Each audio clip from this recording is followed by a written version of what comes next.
tennis was, and we also, not just racket tennis, but that age, we, invent our own sports, doing a lot of things, climbing trees and all that. We actually ended up playing hand tennis also downstairs. And chucking balls. Okay, so the love for sport actually started with tennis, not just cricket. But it's a great day to be talking about tennis. Being a younger brother, I had to go down and get the ball. Today your good friend Roger Federer has once again become the world number one at age almost 37. Tennis, but what I really want to ask you is that now it's become sort of a ritual. We see you every year there at Wimbledon supporting Roger, and I see you have interactions with him. Have you played any sort of a role in his comeback? I'll tell you why I ask you that. Because, it's very similar. Your career graph and his very similar, because I remember, you had a bit of a slump in your career, and then you had this second coming, age 34, 35, 36, where you were batting as well as you'd ever been. And we all remember that great second coming. It's similar with Roger Federer. Did you ever talk about, or when he was in the slump, did you ever talk about it? I generally told him, whenever I meet him there in the Royal Box, I remember telling him that please don't retire. There is a lot of tennis left in you. That's for selfish reasons. Obviously, I wanted him to continue playing. So, we all get the pleasure and satisfaction of watching some unbelievable shots. And this time also, when he played, I watched the entire match live. And me and my friends were constantly texting each other and predicting what's going to happen, where the momentum is lost or where he's regaining momentum and what the opposition player is trying to do. Those kind of things. It's only because I love tennis. I really, really enjoy tennis. I follow. I like to believe that I'm an expert. Everyone is in India. I think on cricket and tennis and other sports, we have our opinions, and it's good to have opinions. With Roger playing the way he has been, I think it's been incredible, and that shows the strength of Roger, his mental strength, the character, and when chips are low, that is when the real competitiveness of a sportsman is displayed, and we all are witnessing what Roger has done in so many years, especially now after his knee surgery, because I saw that vulnerability in him 2 years ago when he slipped at the Wimbledon, and suddenly he was reminded of his injury, and then to come back and the way he's played, remarkable. Okay. You started with tennis, then came cricket. I'm skipping cricket, everyone knows about it. I'm going to what you're doing now. I keep watching you play golf. Is that next? Is Sachin Tendulkar going to turn pro there? I know a few cricketers who've done that after retirement. To be honest, no, I haven't had enough time to play golf. So as and when I've gone on the golf course, I keep telling my partners, my target is to keep my handicap below my age. So if I'm able to do that, then I think I'm doing a decent job here. But no, I'd love to, because that is something which I have seen for so many years but never experienced. People say that golf should come easily to cricketers because it's the same swing. But as far as I'm concerned, I think it's exactly opposite of cricket. In cricket, you keep your hands close to your body. In golf, you keep them away from your body. You try and keep the ball as close to your foot as possible. In golf, possibly slightly away from your feet.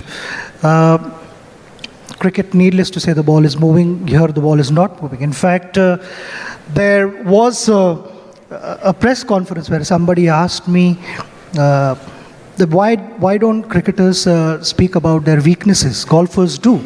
Because it was a golf evening, and they said that golfers do speak about what they are working on, what are the weak areas and all that. I said, if I keep talking about my weak areas, the opposition is going to bowl there the whole day. Why should I tell them? Golfers don't have anyone bowling at them at all. So, you can go and speak whatever you want. You can prepare the way you want. But here, you're going to try and work to your strengths and make opposition believe that you have to bowl in this area where I'm not comfortable, and try and sort them out towards the end of the day. Okay, since we're talking about life after retirement, the most difficult pitch I think you've ever batted on is the Rajya Sabha. So I was waiting, I think it was 21st or the 22nd of December. We were all waiting. I got my cup of coffee ready to listen to Sachin Tendulkar speak. So was I, by the way.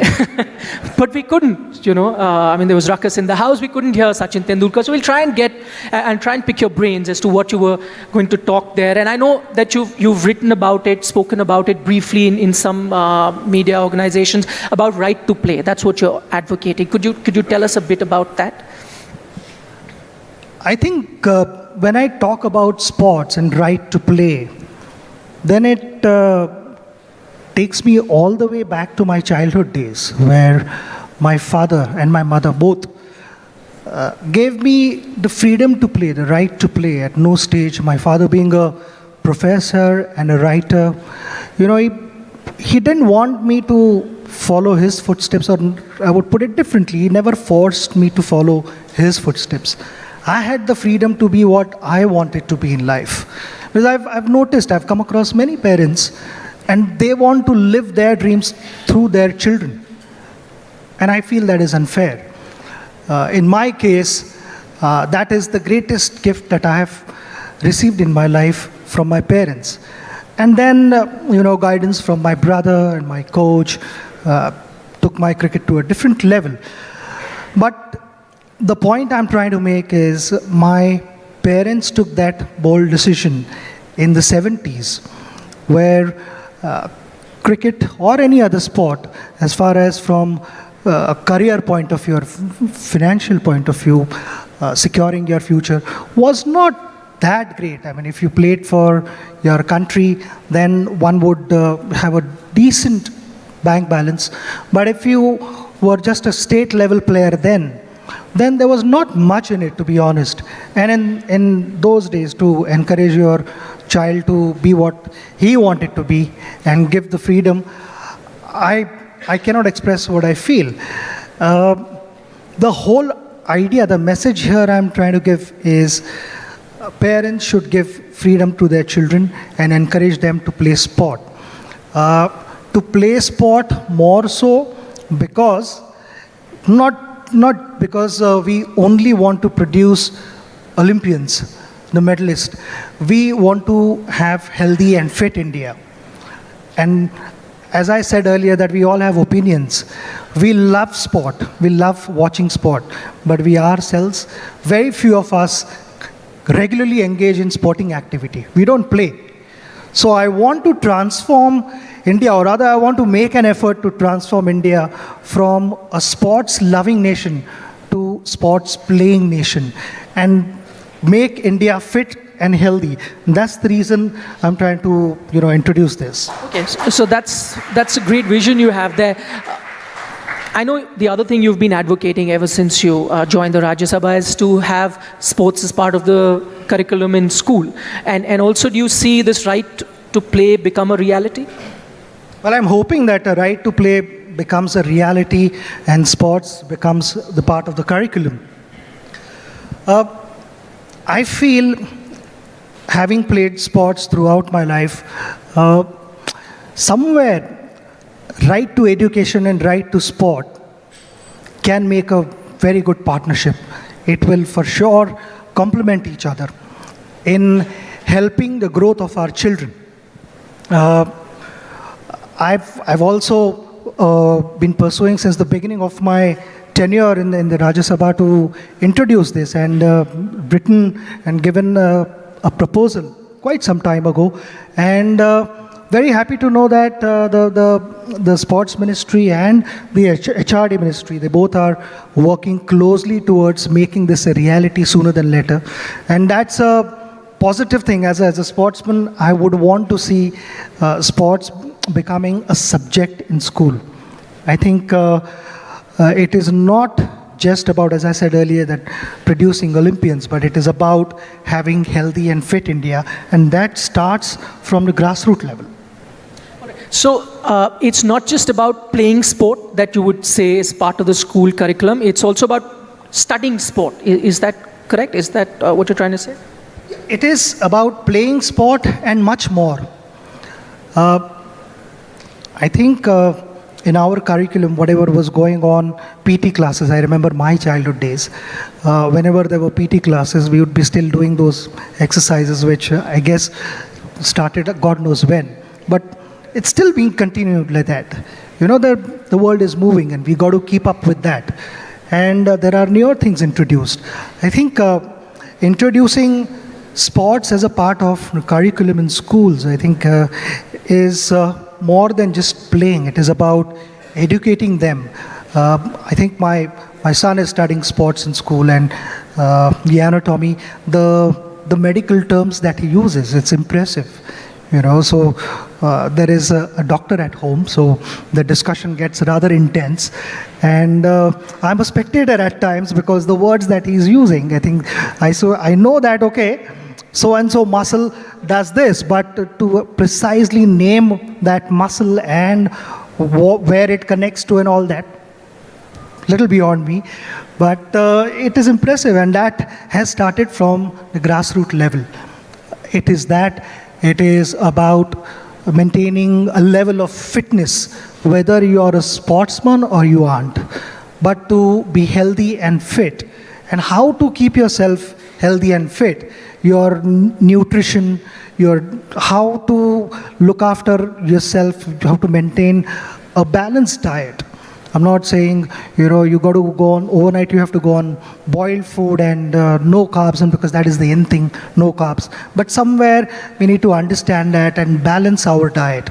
And when it starts from the schools, it kind of gives them a broader perspective on how I can plan my week. Okay, because we call it a cheat day.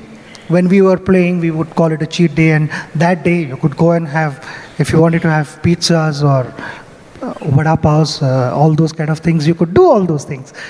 So that is one bit. Something which I feel is equally important is to make them understand about the sporting history. While growing up, I learned Indian history, but I did not learn Indian sporting history.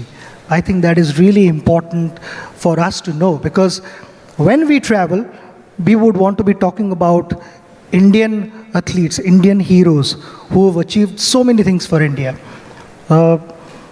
Just to give you a few examples where I feel they are unforgettable heroes of ours. You talk about Prakash Padukone. Of course, we are in his town, and then we talk about Mr. Wadekar, Ajit Wadekar. You talk about P.T. Usha's achievement. We can celebrate Karnam Malleshwari's achievements.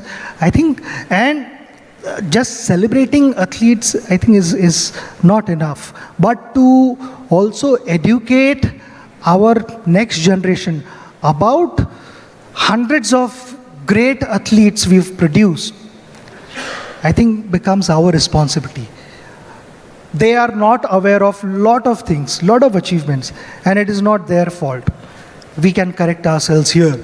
And here's an opportunity to teach them more about these great athletes, and also give their examples, which will inspire the generation, not just when they are inside the stadiums, but generally in life, we all are met with various challenges. And to use their examples, get motivated and move ahead in life. Find solutions rather than looking at problems. And that is something which we can learn from these athletes of ours. I think that's a great suggestion. Hopefully some schools would do that, or maybe even the government can do that, have it part of the sports curriculum to, as you mentioned, some great athletes. But let me ask you, you talk about the Prakash Padukones, the Vijay Amritraj, the P.T. Ushas. They were all very successful athletes. People should read about them.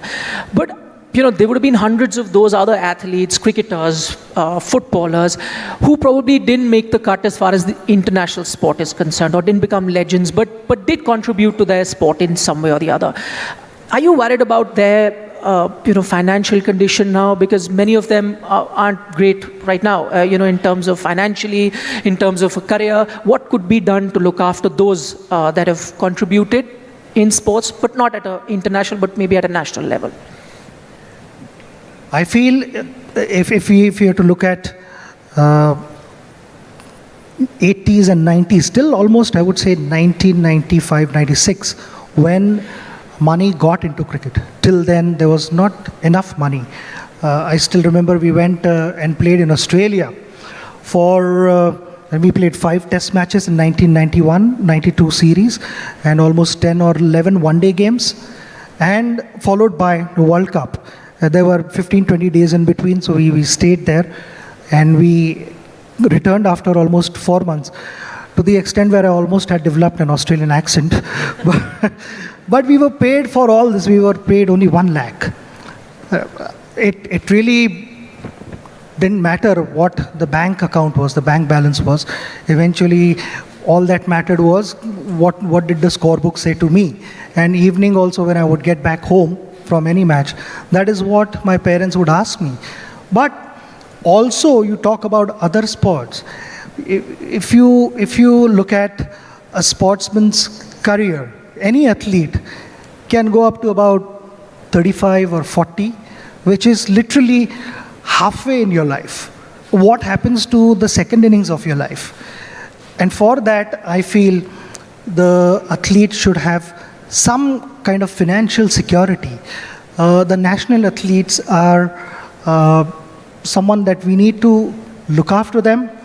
We need to create various things for them to keep their minds engaged.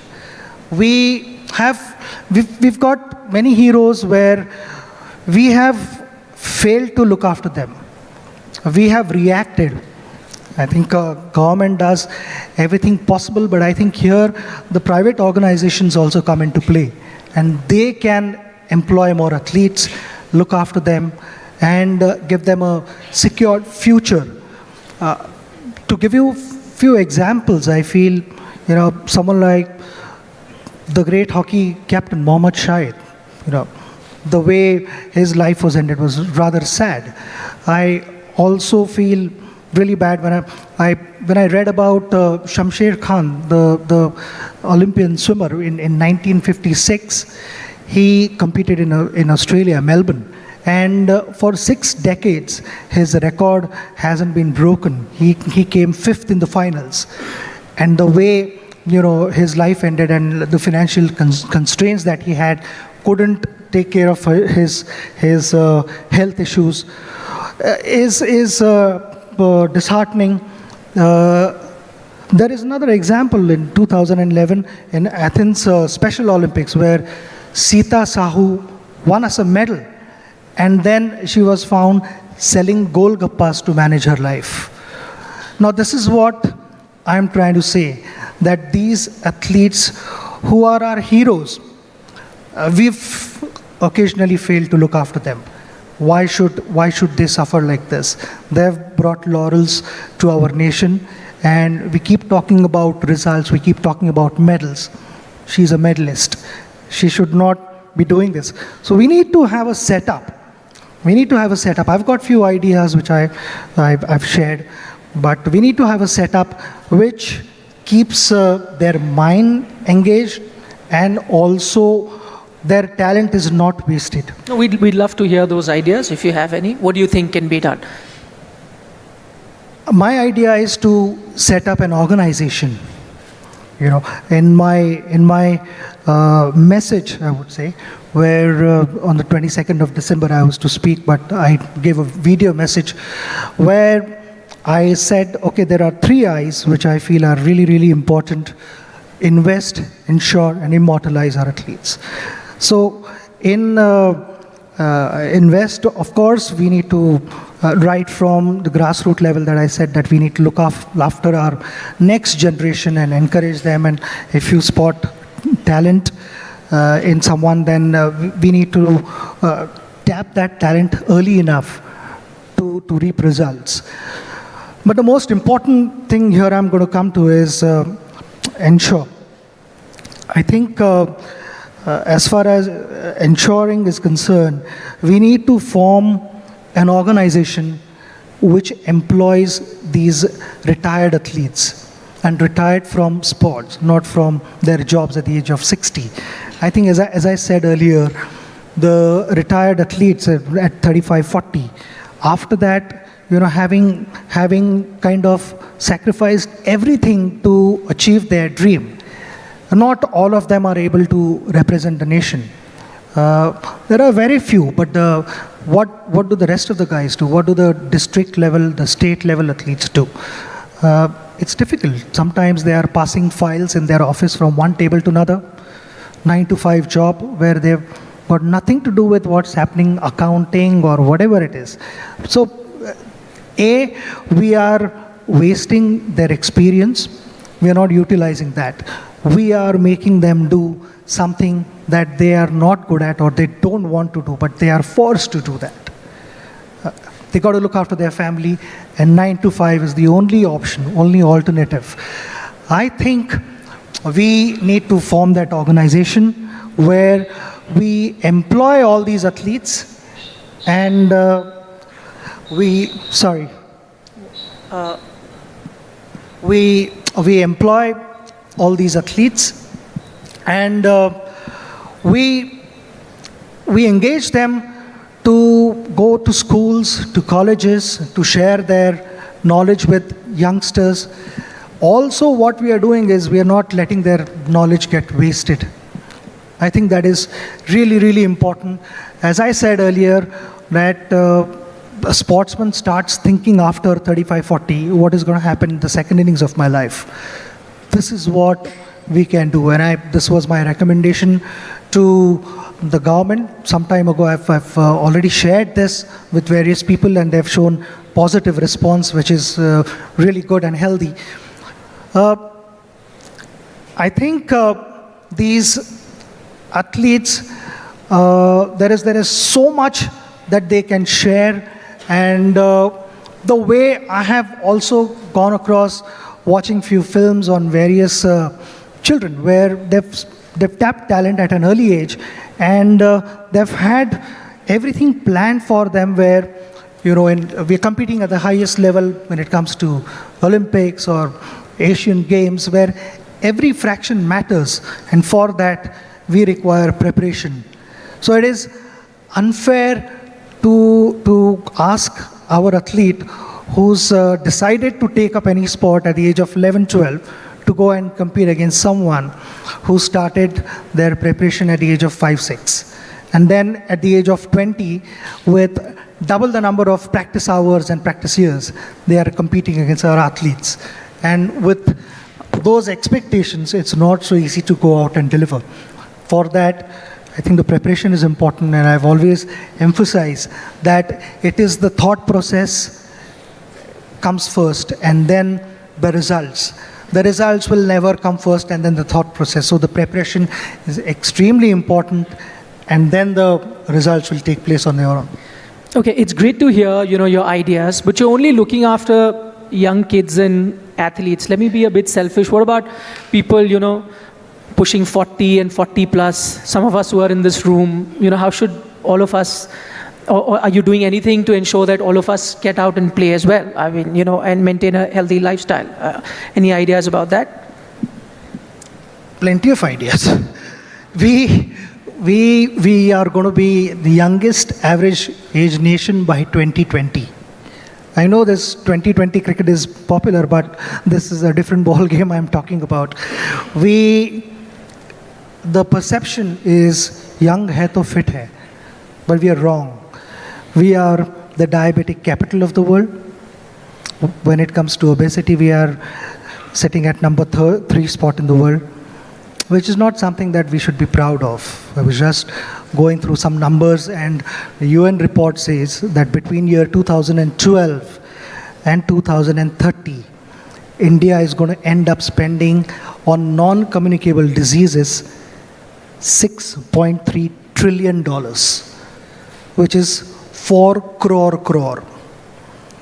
And that is all spent on visiting hospitals. And now there are better places to go and enjoy your money.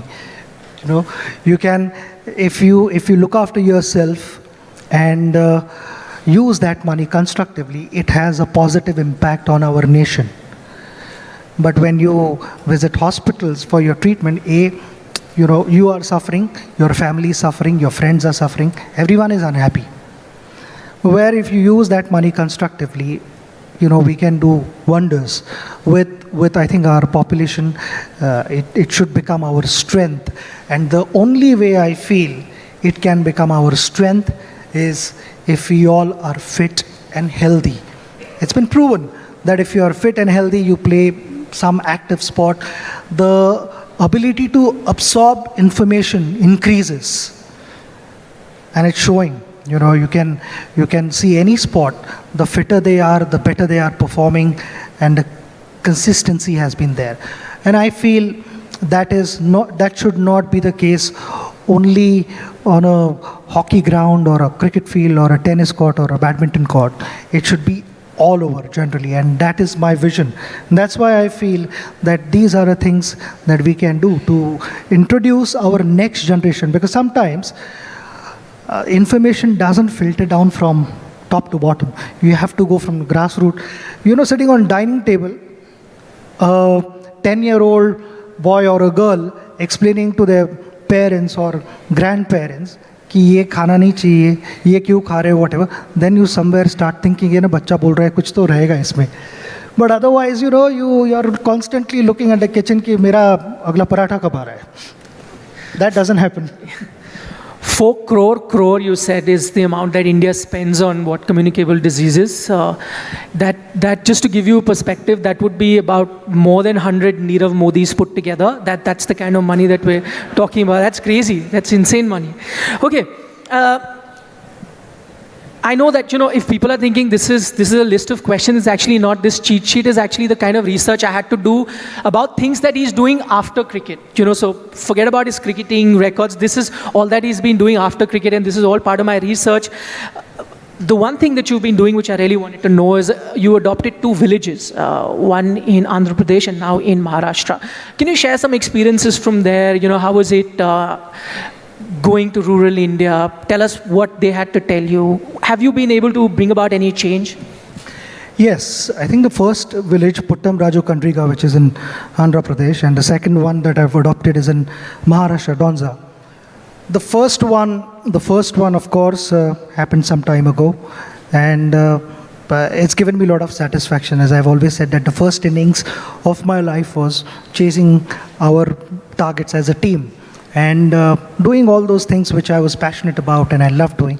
Second innings is more about satisfaction. So satisfaction I can only get if I mingle around with people and understand and get some feedback from them.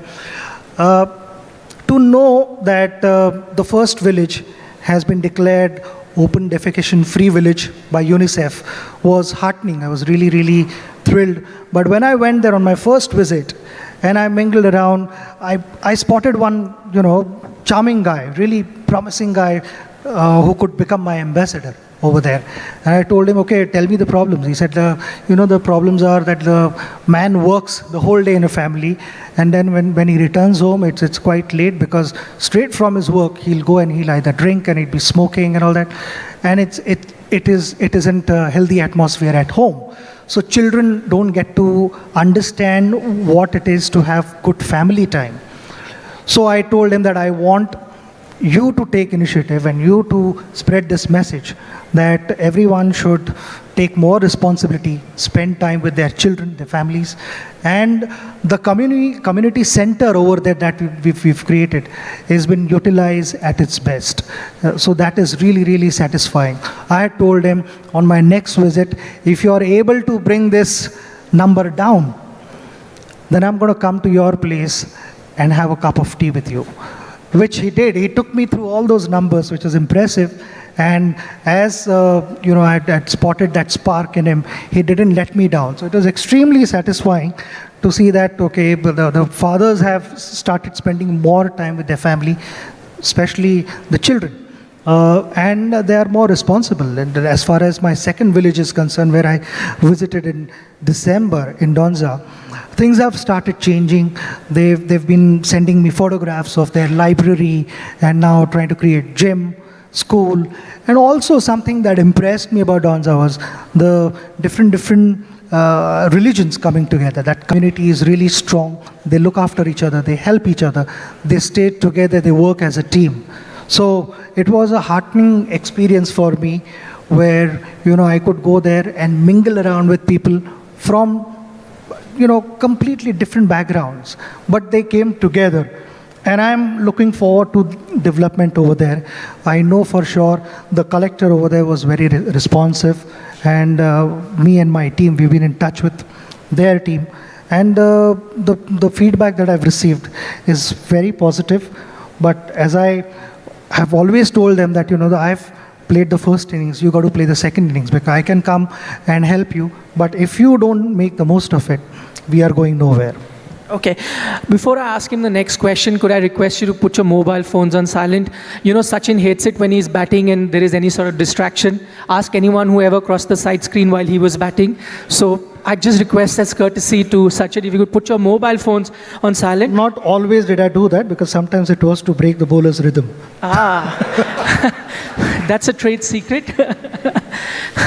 Because I remember you used to get really, really angry if anyone ever walked. When you're vertically challenged, you'll know exactly what I'm saying. No, I am. The trajectory changes, and you will see all the vertically challenged guys saying, "Arey, screen ke piche ye ho raha hai, wo ho raha hai." Kevin Peterson never complained. Okay. We have about 15 minutes left, and even though I promised I will not ask you anything about cricket, I can't let you go without not speaking about cricket. So before I talk about men's game, I'll talk about the women's game. I saw pictures of you meeting the Indian women's cricket team before they went to South Africa. I know the men's team is doing really well. The women's team is doing equally well. You met them. How was it meeting them, and what did you speak to them about? Oh, fantastic. With someone like Julan Goswami and Mithali Raj, Dinah Adalji, all these. I've been in touch with them, not just now, but since quite some time ago. And following their progress, I think they've taken our cricket to a different level. The rest of the world is kind of following us and watching us. What are the things that these cricketers are doing, which is extremely fascinating, and I take that as a compliment, because the infrastructure that we have now, the results are showing. We've been working hard towards taking cricket to the remotest parts of India and providing them the infrastructure. It has reflected. And when they were going to South Africa, it was nice to exchange my thoughts on how they should prepare themselves and all that. I also remember Jemima, who was only a 17-year-old girl. She contacted me and she said, "I want to spend some time with you and understand the conditions in South Africa." So I said, "You come over." So she came home with her father, and we started talking about how to prepare yourself and how to practice and all that. And I said, don't worry, वहाँ पे जाके cricket ही खेलना है, कि hockey नहीं खेलना है. Not realizing कि she's a state level hockey player also. So I said, okay, no, not hockey, rugby नहीं खेलना पड़ेगा वहाँ पे. You would still have to go and play cricket. So don't worry about all these things. But even more fascinating was the encouragement that she's got from her parents. I think her father was there, and the entire family behind her. That is fascinating, because normally the tendency is, कि girl child, are you going to become a doctor or a engineer or lawyer, whatever?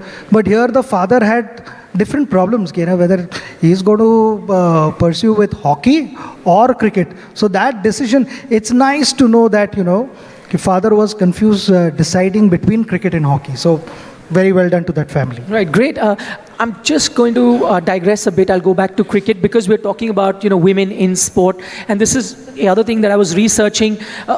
Something called India Ka Scorecard that UNICEF has started, and you're associated with them. I'd love for you to tell our audience about it.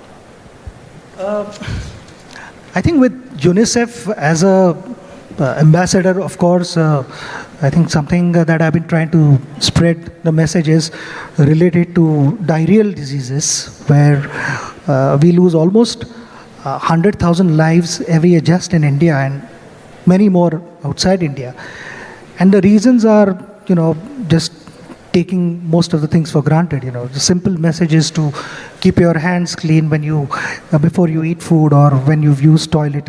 Wash your hands, use soap, those kind of things. So many times even a mother, who's the backbone of a family, doesn't realize, out of affection and love, wants to feed her child with hands which are dirty, which can be harmful without realizing. So many lives are lost like that. The second thing which caught my attention and I'm so excited about is the scoreboard of India. It's called India Ka Scoreboard, where in the smallest parts of India, any girl child who's doing something which we can be proud of, be it ranking first in her school or playing some sport, her name goes on that scoreboard and the entire area gets to see her name and her parents' name who have supported her and encouraged her. And this is to, I think it is about not discriminating.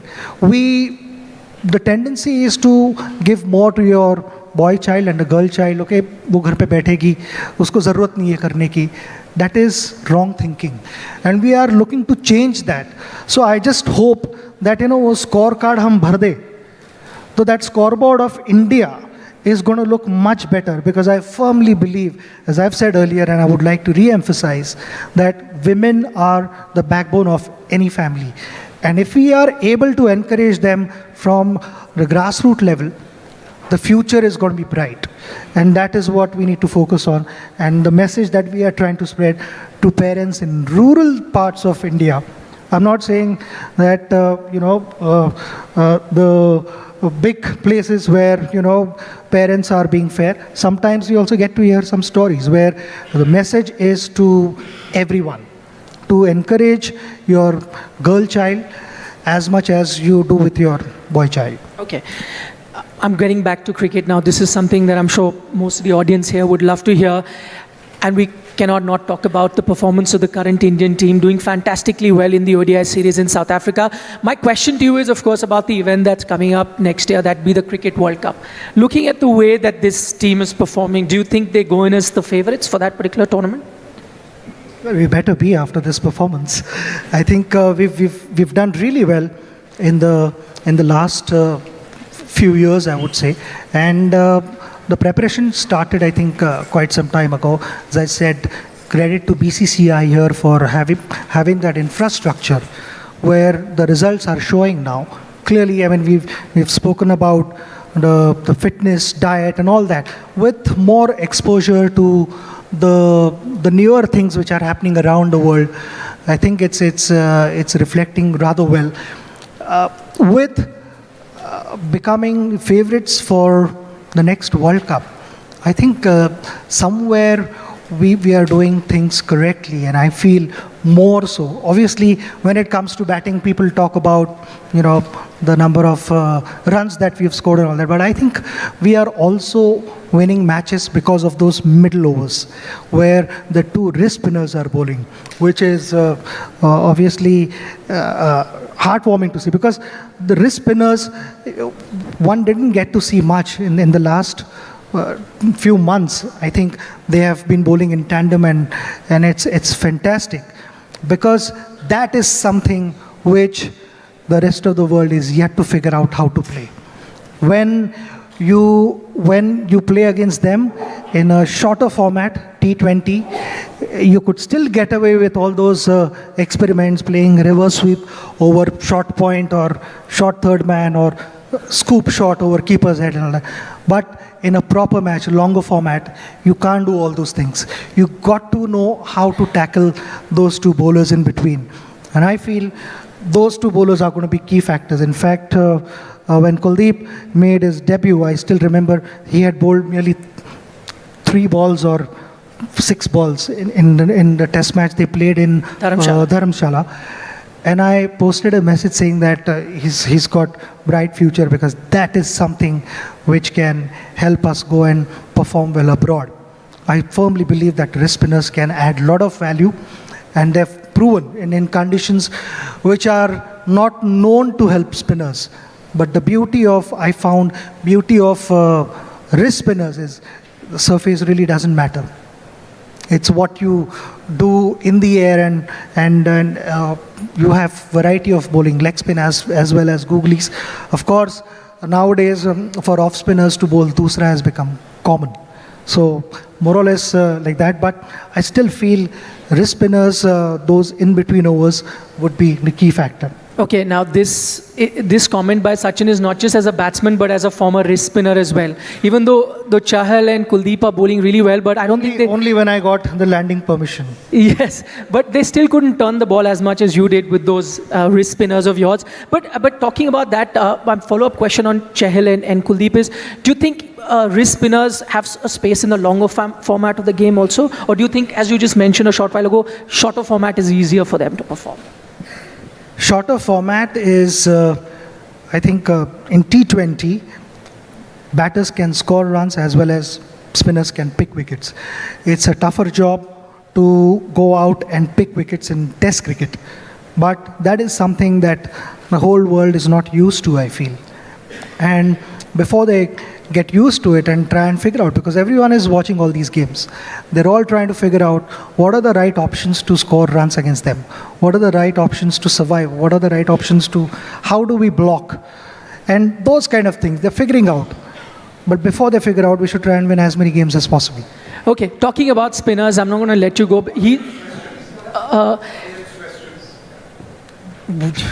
I think... Okay, he's saying just a couple of questions more, then he'll come to try and come to the audience. We have about 6 minutes left. So he said he'll come to that in a short while. Okay, I'm going back to, since we don't have too much time, and I know you're a great storyteller, so we're going to listen to a couple of anecdotes as well from the time you were playing. So since we're talking about spinners, let's stick to the spinners of your time. And I know both Harbhajan and Anil Kumble, spent a lot of time with you. Share us or tell us a few stories that we don't know about. We'll start with Harbhajan if you can. Well, with Harbhajan, it was a funny story, funny incident, because with Harbhajan, when I saw him in 94, 95, he hadn't played for India then, and Navjot Singh Sidhu kept talking about this, एक मुंडा है, in his Punjabi style, एक मुंडा है, बहुत अच्छा bowling करता है, देख लेना. So I was batting, and Harbhajan came, bowled. Couple of times also came, and he stood in front of me saying, Ji Paji. I said, what happened? Go back and bowl. So he went back and he started bowling, and that happened literally 3-4 times by the time we finished that session. And then when Harbhajan played for India after 3 years or so, and we got to know each other, he said, Paji, ek baat kehni hai aapko. I said, yeah, tell me what. He said, no, that time I felt that you were actually calling me. That's why I came and I stood there. But then I figured out myself, कि ना हर ball खेलने के पहले आप आपका helmet adjust करते हो, you do like this. So I said, anyway, अगली बार ऐसे करके बुलाऊंगा तो you better come. Don't think I'm just adjusting my helmet, you better come. So that was, but I only got to know after 3-4 years. Okay. Anil Kumble, I doubt there'll be a funny anecdote about him, but anything that you could, he's a serious man, and we're... I was able to bring a smile on his face. This was when we were playing in Delhi against Pakistan. And in the second innings, Anil was bowling really well, and as usual, extremely aggressive, a lot of fire within. Anil would, be walking briskly towards the umpire. So I would kind of slow things down and take his sweater and his cap and give that to the umpire. So whenever I did that, Anil picked a wicket in that over. So, thoda credit lena chahiye na. No, I don't want to take any credit there. And it continued happening, whenever I took his sweater and cap, Anil kept picking wickets. So after that, I would just look at him, there would be eye-to-eye contact, and we'd just smile, ho raha hai is over mein. And it actually happened. So, then in between, we tried a couple of times and it didn't happen. So I said, Anil, nahi, abhi chhod de, thoda ye overuse ho raha hai, to thodi der you only go and give your cap and sweater. So he did that, and still nothing happened. So I said, now we need to change our luck again. Come on. So he did that, and then what a magnificent performance. 10 wickets for anyone to pick. Local hero, you could give him a round of applause. So we do know that cricketers are superstitious. You were too, I remember, you had to wear your, I think, left back. We put it across differently. We like to say that a habit hai, but we are thoda superstitious. So what about you? I remember, for example, your heavy bats. I know that a lot of people told you, don't use heavy bat was not superstition. Heavy bat was out of no choice because I was growing up at that time, me and my elder brother, we only had one bat within us. So obviously he had the first choice. So full-size cricket bat for 11-year-old was not so easy to manage. And that's why my actually grip went right at the bottom of the handle. And I felt in control like that. I also felt the bat was light, bit manageable. My coach, in fact, tried to correct my grip. And he said, this is too low. You need to hold the bat slightly up. And we tried doing that. Luckily, my coach realized, within a day, he realized that this guy is losing control. He's not comfortable at all. And I said, no, forget it. You go back to your normal grip and play the way you like to play, which was good. And that is not just, I think, in cricket. Well, I ended up meeting great musician, Mark Knopfler. So Mark Knopfler and I spent one evening together and just talking music. He spoke about cricket.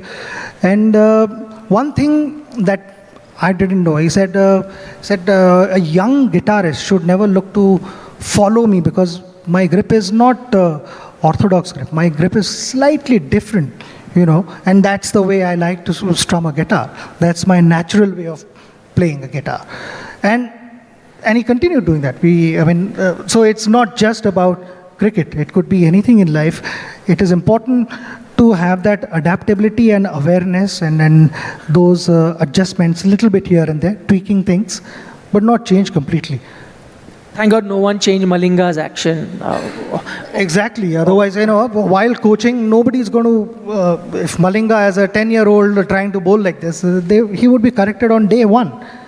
But he troubled the whole world.